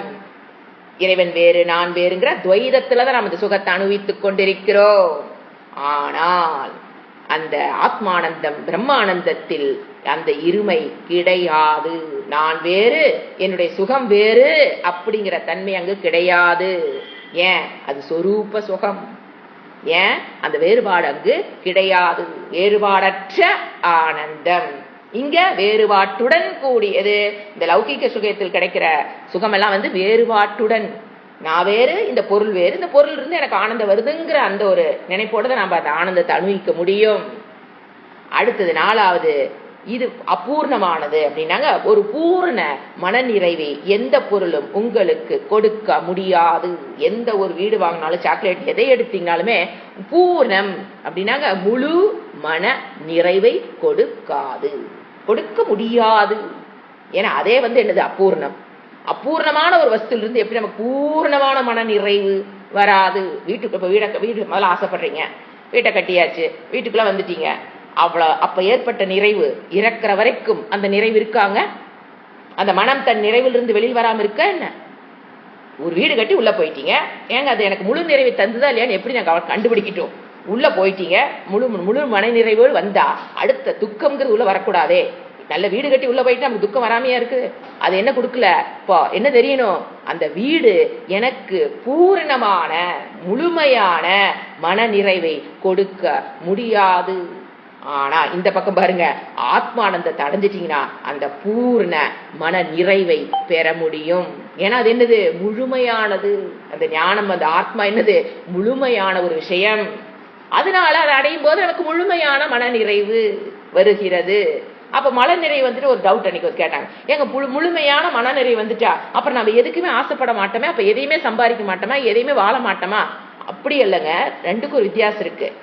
மன நிறைவுடன் நீங்க ஒரு பொருளை நாடி போய் அடைவதுங்கிறது வேற, மனக்குறைவுடன் நீங்க ஒரு பொருளை போய் நாடி அதை அடையிறதுங்கிறது வேற. என்ன வித்தியாசம் பார்க்கலாம். இப்போ உங்களுக்குள்ள மன நிறைவு இல்லாம குறையுடன் நீங்க ஒரு பொருளை ஆசைப்படுறீங்க. ஒரு மனக்குறைவுடன் நீங்க ஆசைப்படும் போது என்னன்னு ஆசைப்படுவீங்கன்னா, அந்த பொருள் அந்த உறவுகள் அந்த அனுபவங்கள் என்னை முழுமைப்படுத்திருன்னு நீங்க அது பின்னால போவீங்க. இது என்னை முழுமைப்படுத்திடும், குறையை நீக்கும், குறையுள்ள மனது நிரம்பும் அப்படின்னுட்டு தான் நீங்க போறீங்க. அப்ப போகும்போது என்ன ஆகும்? அந்த பொருள் கிடைச்சா ஏதோ டெம்பரரியா ஒரு நிறைவேற்ற மாதிரி இருக்கும், நிறைவு கிடைத்த மாதிரி இருக்கும். பொருள் கிடைக்கல வச்சுங்களேன், ஐயையோ கவலை. இது மனக்குறையுடன் ஒரு பொருளை தேடும் போது. அதே ஆத்ம ஞானத்தை பெற்று, என பூரணமான மனநிறைவை பெறுவது வேற வழியெல்லாம் கிடையாது. ஆத்ம ஞானேன ஏவ, இறைவனை பற்றிய ஞானத்தினால் மட்டும்தான் மனம் என்னாகும்? பூரணமா நிறைஞ்சிடும், பூரணமாயிடும். அப்போ பூரண மன நிறைவு வந்ததுக்கு அப்புறம் நீங்க ஒரு பொருளை இப்ப ஞானி ஆனதுக்கு அப்புறம் அவங்க எங்க பொருளை தேடாமே இருப்பாங்க? தேடுவார்கள். பூரண நிறைவு வந்ததுக்கு அப்புறம் ஒரு பொருளை தேடும் போது என்ன அங்க இருக்காது? நான் தேடின பொருள் வந்துதான் என் மனம் நிறையணுங்கிறது கிடையாது. ஆல்ரெடி அகம் பூர்ணக, அந்த பொருள் வந்துதான் என்ன நிறைவுபடுத்துங்கிற எண்ணத்தோடு அவர் தேட வேண்டிய அவசியம் இல்லை. அதனாலதான் அது வள்ளினாலும் ஓகேன்னு வாயில சொல்ல முடியும். இப்ப வீட்டுல பாருங்க, பெஸ்ட் எக்ஸாம்பிள் சொல்ல பாருங்க. இப்ப வீட்டுல ஒரு போர் இருக்கு, அதுல தண்ணி இருக்கு, முனிசிபல் வாட்டருக்கு கனெக்ஷன் வாங்கி வச்சிருக்கோம். இப்போ போர்லயும் தண்ணி இருக்கு, முனிசிபல் வாட்டர்லயும் தண்ணி இருக்கு. இப்போ பைப்ல 6 நாள் தண்ணி வரல, நம்ம என்ன பண்ணுவோம்? போரை வச்சு ஜமாளிச்சுக்குவோம். போர் இல்லைன்னு வச்சுக்குங்க, அந்த 6 நாள் என்னதான் நமக்கு? துக்கம். ஐயோ தண்ணி வரலையே, தண்ணி வரலையே, தண்ணி வரலையே. சோ இந்த போர் வாட்டருங்கிறது முழுமையான, அதாவது அங்க அது டெம்பரரி. எது? இந்த டெம்பரரி சுகம். போர் முனிசிபல் வாட்டருங்கிறது டெம்பரரியா உங்களுக்கு சுகம் வர வரைக்கும் சந்தோஷமா இருக்கு. தண்ணி வந்தா சந்தோஷம், தண்ணி வரலையா துக்கம், வந்துதா சுக்கம், வரலைன்னா துக்கம், வந்தா சுகம். இப்படித்தான் ஓடிட்டு இருக்குது வாழ்க்கை. முனிசிபல் வாட்டர் மாதிரி. நமக்குள்ள ஒரு வீடு இருக்கு, நமக்குள்ள ஒரு போர் இருக்கு, அதுக்குள்ள தண்ணி இருக்கும்போது நாம என்ன அது வள்ளிங்கிறதுக்காக நம்ம என்ன பண்ண மாட்டோம், ஐயோ தண்ணி வரலையே கவலைப்பட மாட்டோம், என்ன சுவிட்ச் மட்டும் மாத்தி போடுவோம் இல்லைங்களா, இந்த சுவிட்ச் போட்ட இந்த தண்ணி மேல வேலை முடிஞ்சு அடுத்த செகண்ட் நம்ம இங்க வந்துருவோம். இதுதான் ஞானியோட நிலை. வீட்டுக்குள்ள எப்படி போர் தண்ணியோ இருக்கு, நிறைவு இருக்கு, தேவைன்னா எடுத்துக்கலாம், முனிசிபல் வாட்டர் தேவையில்லைன்னா விட்டுடலாம். அவரை பொறுத்த வரைக்கும், அந்த வீட்டுக்காரன் பொறுத்த வரைக்கும் தேவைன்னா எடுத்துக்கலாம். ஊருக்கு போறேன்னு தரவாயில்ல, வீட்டுல இருந்து வந்ததுக்கு அப்புறம் என்ன பண்ணிக்கலாம், போற போட்டு டேங்க் நப்பிக்கலாம். ஐயோ தண்ணி வர நேரத்துல வீட்டுல இருக்கணும், இன்னைக்கு ஒரு வாரம் தண்ணி வரலை, அந்த பிரச்சனை அவருக்கு இல்லையா. Just like that. மனம் பூரணம். எப்படி போர் இருக்கிற மாதிரி என்னது, மனம் பூர்ணம் ஆனதுக்கு அப்புறம் அந்த வீட்டுக்குள்ள கிணறு தண்ணி இருக்கிறது பூரணம். அந்த அவங்களுக்குள்ள அந்த மனம் பூரணம் ஆனதுக்கு அப்புறம், மன நிறைவு ஆனதுக்கு அப்புறம் இப்ப பொருள்கள் வந்தாலும் ஏத்துக்குவார். இல்ல இல்ல முனிசிபால் வாட்டரையே பிடிக்க மாட்டேங்கிற தேவையில்லை இருக்கு, அது வேண்டாங்கிறதும் கிடையாது, வேணுங்கிறதும் கிடையாது. வருதா சரி யூஸ் பண்ணிக்கலாம், வள்ளியா சரி ஓகே சுவிட்ச மாத்தி போட்டு நம்ம தண்ணி நப்பிக்கலாம். இதுதான் மன நிறைவுடன் உன்னை தேடுதல்ங்கிறது. வீட்டுல போர் வாட்டரை வச்சுக்கிட்டு டேப் வாட்டரை யூஸ் பண்ற, முனிசிபல் வாட்டரை யூஸ் பண்ற மாதிரி அந்த நிறைவு இல்லாமல் தேடுதல் என்பது. வீட்டுல போரும் கிடையாது, நோ சோர்ஸ் ஆஃப் வாட்டருங்க போது நீங்க டேப் வாட்டரை மட்டும், முனிசிபல் வாட்டரை மட்டும் நம்பி இருக்கும் போது மனதுக்குள்ள எத்தனை ஒரு பிரச்சனை வருதுன்னோ அதுதான் ஞானிக்கும் அஞ்ஞானிக்கும் தேடுதல். புரிதுங்களா? ரெண்டுக்குள்ள ஆனந்தத்தோட வித்தியாசம். இதுதான் என்னது, பூரணம். எது எப்ப எது அபூர்ணம், நீங்க இந்த விஷயத்தை தேடி போற வரைக்கும் அது அபூர்ணம். ஏன் அது எப்படி தேடுறீங்க, என் மனம் குறையானது, அந்த குறையா இருக்குது, எனக்கு அது பிடிக்கல, I want to fulfil my mind, மனத்தை நிறைவு செய்யணும்னு எனக்கு ஆசையா இருக்கு, அப்ப இந்த பொருளை போய் வாங்குறேன், அல்லது இந்த உறவுகளை தேடிக்கிறேன், அல்லது இந்த அனுபவத்தை அனுபவிச்சா என் மனம் நிறைஞ்சிருமா, அப்படிங்கிற ஒரு இடத்துக்காக நம்ம அங்க போறோம். அதனாலதான் அது வள்ளின்னு என்ன ஆயிடும், கவலைப்படுகிறான், ஐயோ என் மனம் நிரம்பலையேன்னு கவலை. மனம் பூர்ணம் ஆனதுக்கு அப்புறம், பூரண மன நிறைவு ஏற்பட்டதுக்கு அப்புறம் ஒரு பொருளை நீங்க தேடுறீங்க, வந்தாலும் நான் இப்படித்தான் இருப்பேன், நிறைவோடு இருப்பேன், என் நிறைவில் எந்த மாற்றம் கிடையாது. வள்ளியா டபுள் ஓகே, அப்போ என்ன இருப்போம், மன நிறைவில் மன மாற்றம் கிடையாது. மன நிறைவில் பொருள்கள் வந்தது வள்ளினாலும் மாற்றம் கிடையாது. ஆனா மனக்குறையுடன் நீங்க பொருளை தேடும் போது அஞ்ஞானம், ஆத்ம அஞ்ஞானம், என்னை பற்றி அறிவு இல்லாமல் நீங்க பொருளை தேடும் போது அது மனக்குறைவை காட்டுகிறது. அப்ப it disturbs you a lot. அடுத்த டிஃபரன்ஸ், ரெண்டுக்குள்ள வித்தியாசம். இந்த உலகத்தில் இருக்கிற பொருள்களுடைய சுகம் நம்ம என்ன பண்ணும், அடிமைப்படுத்தும். அந்த நம்மளுடைய சுதந்திரத்தை இழப்போ. எந்த ஒரு உறவுகள் மூலியமாக வந்த சுகமா இருந்தாலும் சரி, அது ஒரு பொருள்கள் மூலியமாக வந்த சுகமா இருந்தாலும் சரி, ஒரு அனுபவத்தின் மூலியமாக ஒரு சுகமா வந்தாலும் நம்மளை அது அடிமைப்படுத்திவிடும், இந்திரியங்களை வலுவிழக்க செய்யும். இல்லையா? ஒரு டிவி பார்த்துக்கிட்டே இருந்தா என்ன ஆகுது, லௌகிக சுகம் இந்திரியம் டிவி பாக்குறீங்கன்னா கண் என்ன ஆகுது, இந்திரியங்கள் அதை அணுவிக்க சுகத்தை அணுவிக்க இந்திரிய சுகத்தை அணுவிக்க இந்திரியம் பலமிழக்கும். ஆனா இந்த பக்கம் வந்தீங்கன்னா இந்த அடிமையாகிறது வேலை என்ன, ஆத்மானந்தத்தின் மூலியமாக நான் அடிமையாயிருவனா அப்படிங்கிறது கிடையாது. ஏன்னா அது என்னுடைய சொரூப ஆனந்தம், வேலை பொருள்னால வர ஆனந்தம் இல்ல, இது என்னுடைய ஆனந்தம். நான் எப்படி எனக்கு நான் அடிமையாகிறதா என்ன? சோ அங்க அடிமை என்பது கிடையாது. அடுத்தது இந்த இந்திரியத்துடைய பலம் இழத்தல்ங்கிறது அங்கு கிடையாது. அடுத்தது ஆறாவது வாசனா பல. வாசனை என்ன, நீங்க லௌகிக சுகத்தை ஒரு ஸ்வீட்டை சாப்பிடுறீங்க, ஒரு பதிவு, ஒரு சுக ஒரு வேற ஒரு கண்ணுல ஒரு பாக்குறீங்க, அதனுடைய சுகம் எல்லாம் என்ன ஆயிட்டே வருது, பதிவு பதிவு பதிவு. ஒவ்வொரு சுகமும் ஒவ்வொரு பதிவை விட்டுட்டு தாங்க போகுது. நாம அதை மறந்துடுறோம், கவனிக்க தவறி விடுகிறோம். ஓவரா என்ஜாய் பண்ணும் போது ஓவரான பதிவுகள், இந்த ஓவரான பதிவுகள் வெளியில வருமா வராதா, அப்பப்ப வரும். வந்து நம்மள என்ன பண்ணும், 30 வயசு 40 வயசு வரைக்கும் ஸ்வீட் ஏக்கப்பாட்டு சாப்பிட்டு வச்சு பதிவுகள் நல்லா ஆயிருக்கும். அந்த மன முதிர்ச்சிக்கு நீங்க முதிர்ச்சிக்குண்டான வேலையை செய்யாத போது, வேதாந்தங்கள் வந்து மனம் மெச்சூரிட்டி அடையாத போது அந்த பதிவுகள் 40 வயசுல வெளியில வந்துருச்சு, சுகர் வேண்டாம் சாப்பிடலாம்னா முடியாது. எவ்வளவு ஸ்வீட் சாப்பிட்டீங்களோ அத்தனை பதிவுகள் உள்ள இருக்கும், அப்படியே எந்திரிச்சிட்டு வெளியில வரும். எப்படியாவது போய் ஒரு ஸ்வீட் வாயில போட்டா தான் அவங்க என்ன ஆகும், அவங்க மனம் அமைதியாகும். அவங்க ஏன் நீங்க சொன்னாலும் ஸ்வீட் எடுத்து சாப்பிடுறாங்கன்னா உள்ள இருக்கிற பிரஷர் அவங்களால தாங்க முடியாது. உள்ள இருந்து வெளியே வந்துருச்சு ஆசை, அடக்கியே ஆகணும். அடக்கிறதுக்கு என்ன அவங்களுக்கு தெரிஞ்ச ஒரே வழி, எடுத்து வாயில போடு. அந்த கஷ்டத்தினாலதான் அந்த ஸ்வீட் எடுத்து வாயில போடுறாங்களே தவிர புத்தி இல்லாமல் அவங்க போட. புத்திக்கு நல்லா தெரியும் ஸ்வீட் வந்தாச்சு, சக்கரை வந்தாச்சு, ஸ்வீட் சாப்பிடக்கூடாதுன்னு புத்திக்கு நல்லா தெரியும். ஆனா மனதில் என்ன இருக்குது, பதிவுகள். ஒரு பதிவுகள் பண்ணி வச்சாலும் அதற்குண்டான பக்குவத்தை கொடுத்திருந்தோம்னு வச்சுக்கலேன், பதிவு தொந்தரவு பண்ணாது. நான் சொல்ல நடக்கல வருத்த மாதிரி அந்த நீங்க அது இருக்கிற பதிவுகளை என்ன பண்ணிடலாம், நம்ம வறுத்து வச்சிடலாம். பதிவுகள் அங்கதான் இருக்கும், ஆனா என்ன பண்ணி வச்சிடலாம், நம்ம கடலை வறுக்கிற மாதிரி வறுத்து வச்சுட்டோம்னா அது முளைவிடாது. எப்போ மனப்பக்குவம், அது எப்ப வரும், வேதாந்த வகுப்புகளுக்கு வந்து மனப்பக்குவத்தை அடைந்து விட்டால் அந்த பதிவுகள் உள்ளிருந்து வரும். ஏன்னா நாம தான் ஓட்டு வச்சோம், வரட்டும், ஆனா தொந்தரவு செய்யாது. இதுதான். ஆனா இங்க என்னது, ஆத்மானந்தத்தை வரைக்கும் இந்த பதிவு உள்ளிருந்து வெளியில வந்து தொந்தரவு பண்றது, இதெல்லாம் ஆத்மானந்தத்தில் கிடையாது. This is the great difference between விஷயானந்தம் அண்ட் ஆத்மானந்தம். இது மாதிரி நீங்க சொல்லிட்டே போலாம். இது வந்து எனக்கு விஷயானந்தங்கள் பார்த்தீங்கன்னா அதிருப்திகரம், திருப்தி பூர்ண திருப்தியை கொடுக்காது. துக்க மிஸ்ரித்துவம் ஆட் பண்ணிக்கிட்டே போலாம். அதெல்லாம் நான் அதோட நிறுத்திக்கிட்டேன். துக்க மிஸ்ரி, அது துக்கத்தோட தான் வரும். எந்த உறவா இருந்தாலும் துக்கத்தோட தாங்க வருது, எந்த அனுபவங்களும் துக்கத்தோட தான் வருது. துக்க மிஸ்ரித்துவம் இதெல்லாம் என்னது, இன்னும் ஆட் பண்ணிக்கிட்டே போற எக்ஸ்ட்ரா பாயிண்ட்ஸ். இதெல்லாம் தான் துக்கத்தோடு கலந்த சுகத்தை தான் அனுபவிக்கிறோம். விஷயானந்தத்துல பாத்தீங்கன்னா துக்கத்தோடு வருதுதான், துக்கத்தோடு வருகின்ற சுகத்தை தான் நம்ம அனுபவிக்கிறோம். ஆனா ஆத்மானந்தத்தில் நோ டிண்ட் ஆஃப் துக்கம், அங்க துக்கத்தோடு கலந்து வருகிற ஆனந்தம் அது அல்ல. This is the difference between விஷயானந்தம் அண்ட் மோக்ஷானந்தம். இந்த தான் என்ன சொல்ல, இந்த மோக்ஷானந்தத்துக்கு அவர் என்ன பேர் வச்சிருக்காரு, நித்யானந்த சுகம். அது மேலான பரம், மேலான சுகம். இதுதான். இப்ப ரெண்டையும் சொல்லிட்டீங்க, எதுங்க பெருசு, மோக்ஷானந்தம் தான் பரமசுகம். அது யார், இவரே சொல்றாரு, இறைவனே சொல்றாரு, இதுதான் உனக்கு வந்து பரமசுகம், மேலான சுகத்தை கொடுக்கக்கூடிய. இதை அடைவதற்கு வாழ்க்கையில் முயற்சி செய். எதுக்கு பின்னால போயிட்டு இருக்காத, வாழ்க்கை இந்த லௌகிக விஷய இந்திரிய விஷயங்களுக்கு பின்னால போய் அதை அனுபவிக்க நினைக்கிற, அத இந்த ஆனந்தத்தை பார்க்கும் போதுங்க, உண்மையில் சொன்னா மோக்ஷானந்தத்தை நீங்க பார்க்கும்போது நம்ம அனுபவிச்சுட்டு இருக்கிற ஆனந்தம்ங்கிறது a drop of a ocean water. இது வந்து ஒரு ஓஷன் மாதிரி. மோக்ஷானந்தங்கிறது ஒரு கடல்.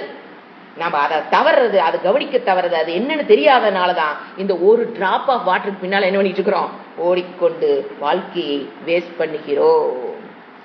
அடுத்துக்கு என்ன சொன்ன, ரெண்டாவது பாயிண்ட் இங்க விளக்க, இந்த ஸ்லோகத்துங்க பேர் தான் ஒரு ஸ்லோகம், அதுக்குள்ள இத்தனை கருத்துக்கள் உள்ள இம்பை பண்ணி வச்சிருக்காரு.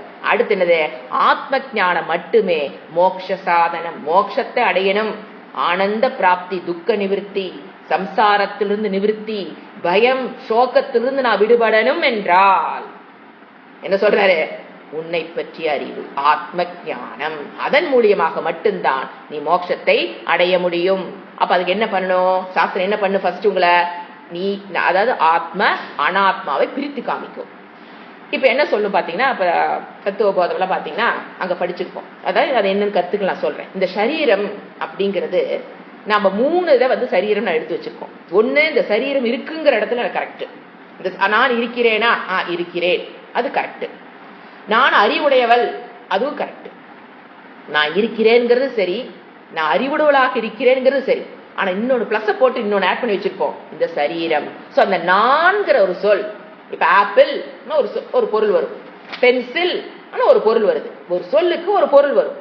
அந்த மாதிரி நான் அப்படின்னு ஒரு சொல், என்னங்க அதுக்கு ஆப்ஜெக்ட் வருது யோசனை பாருங்க. பென்சில்னா ஒண்ணு வருது, பேனானா ஒண்ணு வருது, ரப்பர்னா ஒண்ணு வருது, டேப்னா ஒண்ணு வருது. ஒரு சொல்லுக்கு ஒரு பொருள் வந்துகிட்டே இருக்குதா. சொல்லையும் வாகீஸ்வர வரும், ஒரு ஸ்லோகமே வரும். ரெண்டையும் நாம பிரிக்க முடியாது, பார்வதியும் சிவனையும் பிரிக்க முடியாதது போல் சொல்லையும் பொருளையும் நாம பிரிக்க முடியாது. ஆச்சுங்களா? இப்ப நான் ஒரு சொல் சொல்றேன், நான். என்னங்க பொருள், என்ன பொருள் நம்ம வச்சிருக்கோம், இதுலதான் குழப்பம். நான் யாருன்னு கேட்டா என்ன சொல்லுவோம், நான் இன்னாருடைய மகளுங்க. அது நீங்க சரீரத்துக்கு கொடுக்கிற டெபினிஷன்.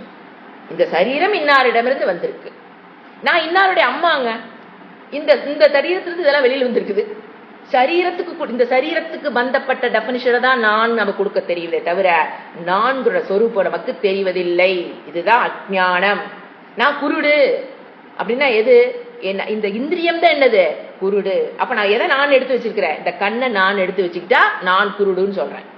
நான் எனக்கு வந்து இந்த விஷயங்கள் தெரியும், புத்தி. அப்ப என்ன எங்க போகுது, அந்த அகம் புத்திக்கு போகுது. நான்கிற சொல் எங்க போய் பொருந்தது, எனக்கு இது தெரியும், எனக்கு இது தெரியாது அப்படிங்கும் போது அந்த நான்கிற சொல் எங்க போய் உட்காருது, புத்தி. நான் சோகமாக இருக்கிறேன், அப்ப அந்த நான்கிற சொல் எங்க போய் உட்காருது, மனம். நான் ஆனந்தமாக இருக்கிறேன், அது ஒரு கோஷம். ஆனந்தம். நான் ஆனந்தம்ங்கிறது என்னது? மனம் தான் என்னது அனுபவிக்குது? ஆனந்தம். ஆனா நான் என்ன நினைக்கிறேன்? நான் ஆனந்தமாக இருக்கிறேன். சோ சில சமயம் நான் இந்த உடலை நாங்கிறேன், சில சமயம் இந்த உள்ள உடம்புல எனக்கு வயிறு வலிக்குது அப்படின்னா என்னது? பிராணன். சில சமயம் அந்த நான்கிறது எங்க போகுது? பிராணசக்தி போகுது. எனக்கு பசிக்குது, அது எங்க பசிக்கிற செயல் எங்க நடைபெறுது? பிராணன். அப்ப எனக்கு பசிக்குதுன்னு சொல்லும்போது நான் என்ன, அந்த நான்கிற சொல் எங்க கொண்டு வைக்கிறோம்? பிராணன்.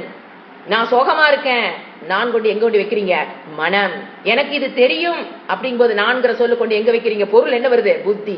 அப்ப என்னங்க நானு? இந்த சரீரமா, இந்த பிராணனா, இந்த மனமா, இந்த புத்தியா, இல்ல இந்த ஆனந்தமா, மனதில் அனுபவிக்கின்ற ஆனந்தமா? எது நான்? டோட்டல் இங்கதான் பிழை நடந்திருக்கு. அதான் சொல்றாரு, இந்த இந்த இரண்டையும் பிரிச்சு பார்க்கணும். அப்போ நான்கிறது யாரு? சாஸ்திரம் சொல்லுது ஷரீர வியதிரிக்தஹ, இதிலிருந்து நீ கடந்தவள். இந்த சரீரம் நீ அல்ல. ஏன் இல்ல? என்னது? ஜடம். அந்த நீங்க சொல்ற ஒரு சரீரமாகட்டும், பிராணனாகட்டும், மனமாகட்டும், புத்தியாகட்டும், எல்லாம் என்னது? ஜடம். ஏங்க ஜடங்கிறீங்க? நான் உசுரோட தாங்க இருக்கேன். நீங்க உசுரோட இருக்கலாம். இதெல்லாம் மேடப் ஆஃப், எதிலிருந்து வந்தது? மண்ணிலிருந்து செஞ்ச பானை மண்ணாத்தாங்க இருக்கும், அது தங்கமாவா இருக்கும். சோ எதிலிருந்து வந்து இந்த ஜடம்? பஞ்சபூதங்களிலிருந்து வந்திருக்கு. உள்ள பஞ்சபூத தத்துவம் இருக்கு, தெரியுமா தெரியாதா? உள்ள என்ன இருக்கு? காற்று இருக்கு, ஆகாசம் இருக்கு, எல்லா பஞ்சபூத தத்துவம் தான் என்னது? இந்த உடம்பு. அப்ப எப்படி திடீர்னு அது சேத்தனமாச்சு? வெளியில இருக்கிற கத்திரிக்காய் ஜடம், உள்ள போனாலும் அது எப்படி சேத்தனமாச்சு? கத்திரிக்காய் தான் அது உடம்பா இருக்குது. கத்திரிக்காய் வெண்டைக்காயில வெளியில இருக்க வரைக்கும் ஜடம். அதை சாப்பிடுறோம், சாப்பிட்டு நமக்கு உயிர் வந்துருமா என்ன? எப்படி ஆச்சு? ஜடம் சேத்தனமா எப்படி ஆச்சு? நான் அறிவுள்ளவள் சொல்றீங்களே, அந்த அறிவாக எப்படி ஆனீங்க? அதுதான் சாஸ்திரம் சொல்லுது, பிரிச்சு பாரு. நீ வந்து இந்த ஜடப்பொருள் சரீரம் அல்ல, சரீரத்தை கடந்தவள், சரீரத்துக்கு வேறான தர்மத்தை உடையவள். அங்க ஆண் கிடையாது, பெண்ணு கிடையாது, உடையவன் வச்சுக்கலாம். அந்த சரீரத்துக்கு, சரீரத்துல என்ன இருக்குது? ஆண் பெண் வேறுபாடு, வயது, குழந்தை, வயோதிகம் எல்லாம் எங்கதான் இருக்குது? சரீரத்தில் இருக்குது. இந்த சரீரத்துக்கு கடந்தது அதுதான் நீ.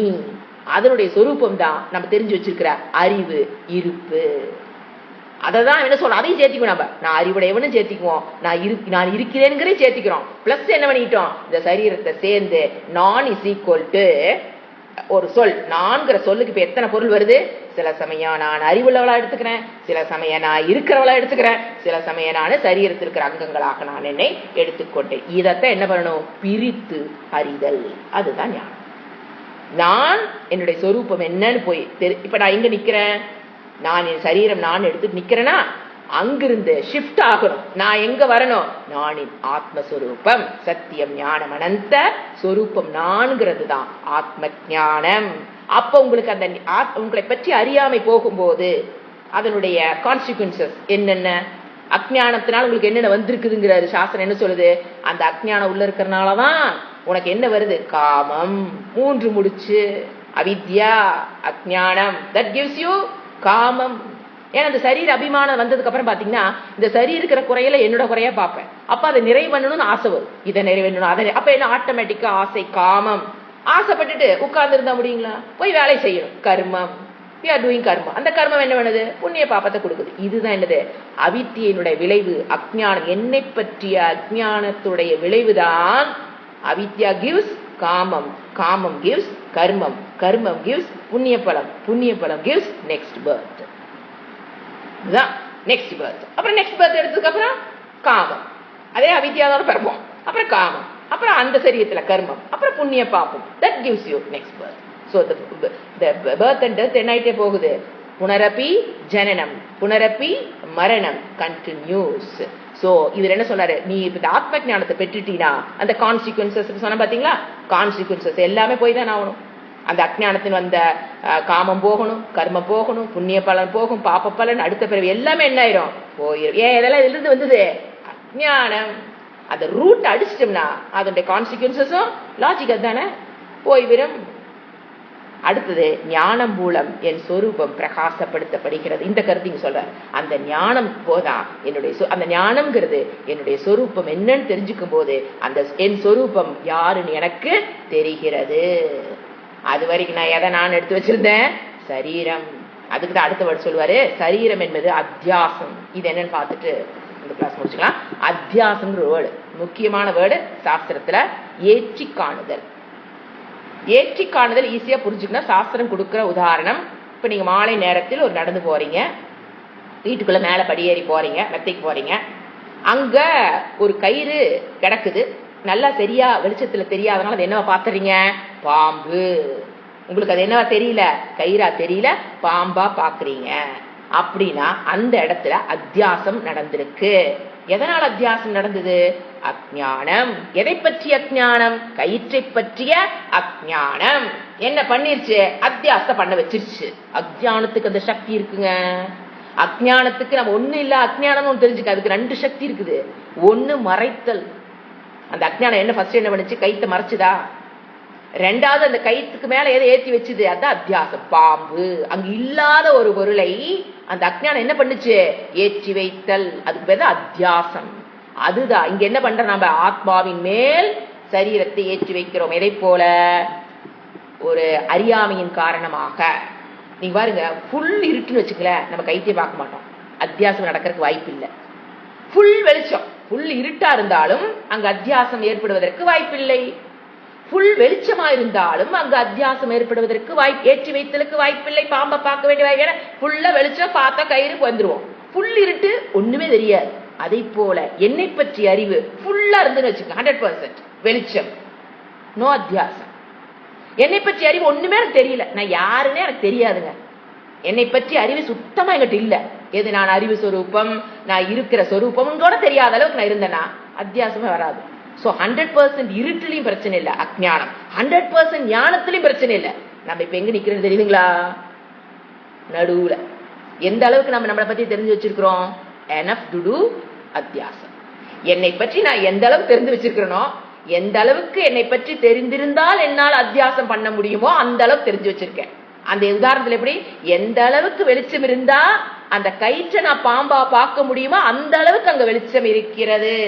அதை போல என்னிடம் எந்த அளவுக்கு என்னை பற்றி தெரிஞ்சிருந்தா நான் அத்தியாசம் பண்ணி இந்த சரீரம் நான் எடுத்துக்கணும், அந்த அளவுக்கு எனக்கு என்ன இருக்குது? என்னை பற்றி அறிவு இல்லாமல் இல்லை.